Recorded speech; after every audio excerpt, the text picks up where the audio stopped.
Hey there. So let's talk about a secret that's hiding in plain sight inside the English language. It's something that goes way beyond just memorizing words and grammar rules. We're going to learn how to actually hear and even create what I like to call the music of English. Have you ever found yourself thinking this? I mean, you know all the right words, you've got the grammar down, but when you actually speak, something just feels a little bit off, right? It's a super common feeling for learners, but the answer is way simpler and honestly more beautiful than you probably think. Yep, that's it. The real secret isn't buried in some dusty old textbook. It's in the rhythm, the flow. It's this hidden music that native speakers use all the time without even realizing it. And today, you're going to learn how to hear it, and more importantly, how to start playing it yourself. Think about it. Every piece of music has to have a beat, right? It's the foundation. Well, in English, our beat is something called word stress. And this is the very first key to unlocking that natural sound you're after. So what exactly is word stress? It's really just about which part of a word you say a little louder, stretch out a little longer, and maybe even say with a slightly higher pitch. You're not yelling or anything, you're just giving one little piece of the word a bit more energy. And that's what creates the fundamental rhythm of English. And getting this right can change everything. For a ton of two-syllable words, there's a simple rule. Nouns get the stress on the first syllable, but verbs get it on the second. Just listen to the difference here.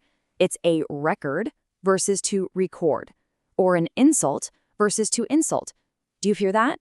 The beat itself, the rhythm, completely changes the word's job in the sentence. It's pretty cool.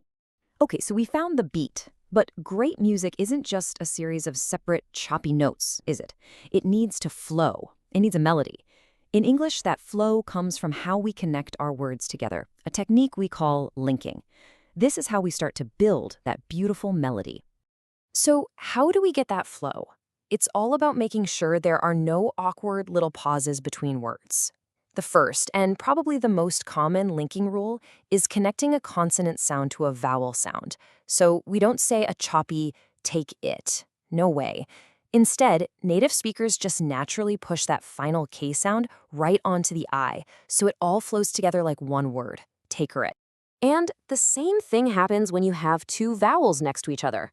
To avoid that kind of weird stop in a phrase like I am, a tiny little y sound just kind of sneaks in there to bridge the gap, turning it into a super smooth I am. The whole goal here is to just keep the sound moving forward, no interruptions. And finally, spoken language is all about being efficient. I mean, why would you say the same sound twice in a row, like in best time? It just sounds clunky. So instead, we just merge them. It becomes one slightly longer sound. It's not best time, it's just best time. See? Smooth and efficient. All right, now for the really cool part, the magic moment. We've got the beat from word stress and we've got the flow from linking. So let's put them together and see how the English you read in a book transforms into the real musical language that people actually speak every single day. Just look at this. It's a total transformation. On the left, you've got the individual words, all separate. And on the right, that's the music. What are you doing becomes what you're doing.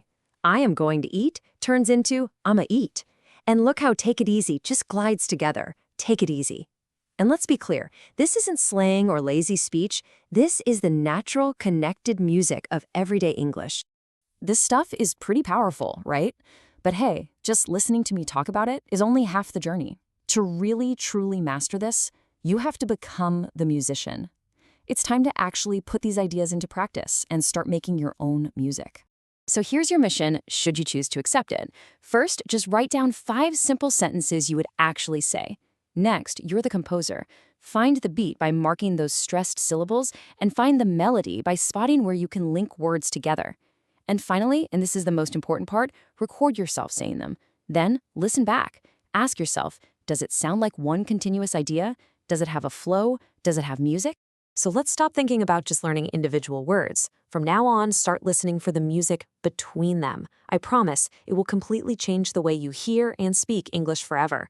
So, what's the first phrase you're going to turn into music?